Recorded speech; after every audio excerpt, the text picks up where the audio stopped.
I thoroughly enjoy Gravity. It's one of my more favorited casual games available on the Hive, but unfortunately, a lot of other people don't necessarily see it that way. Luckily, not a lot of people would say it's outright a bad game, but most would tend to agree it's a mixed bag.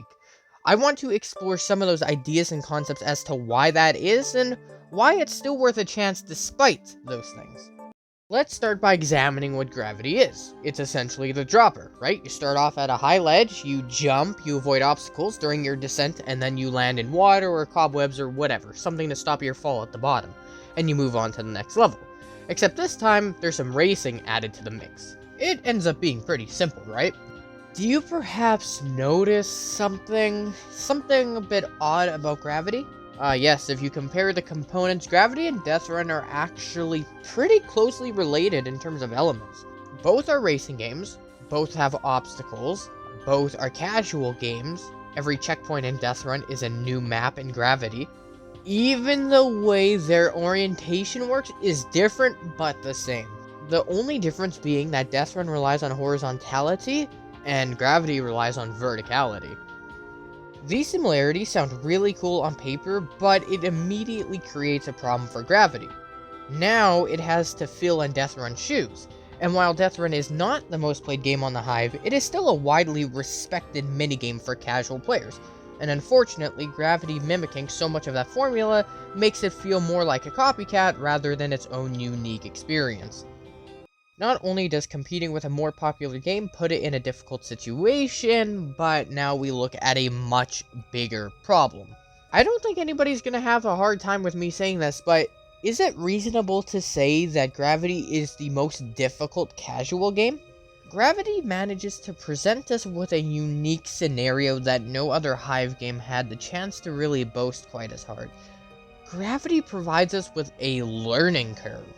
I would be shocked if one person in the comments or wherever told me that on their first Gravity game they managed to complete all 5 rounds. Like, we're talking about placing here, not even placing top 3, just making it to the end. If you told me on your first attempt you managed to pull that off, I would have my jaw on the floor right now. I was playing with friends, with my girlfriend, with some family, and on our first games, everybody struggled. It took me about 15 different games in order to actually get my first completion. And once I did that, I started getting it consistently. But 15 games, that is 75 maps played in that time. 75 maps I had to go through before I memorized and figured out what the best paths were to achieve my victory. Gravity requires time and practice to master, and you will never get there if you don't keep trying. I'm sure this was more than enough to turn a lot of young beginner players away from Gravity for good, if not just a very long time. It's a very difficult game to get used to, but it's not all bad. Gravity is super hard to master. It takes a lot of effort, frustration, time, and you'll be discouraged almost every step of the way until you finally reach your destination.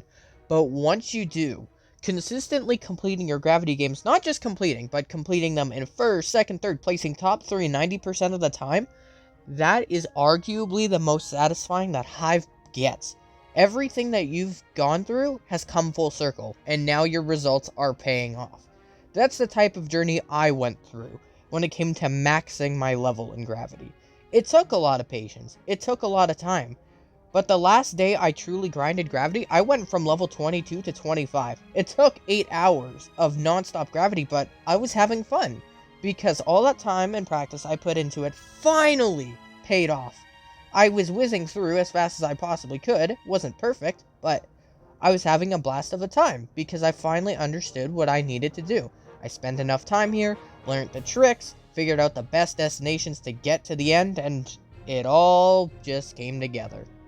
Gravity is like a puzzle with hidden pieces. You have to find those pieces first, which, albeit, is very frustrating and annoying, but once you assemble the big picture together and you see Gravity for what it really is, you will be able to have fun. It will just require a lot of patience, time, and effort.